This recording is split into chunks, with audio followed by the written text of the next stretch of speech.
due to a burnt out hot end and waiting for replacement parts. For the first time, I'm switching from my burnt out hot end to the laser module.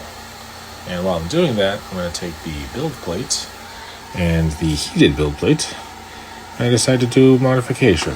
So replacing this with a little bit of reinforced setup here.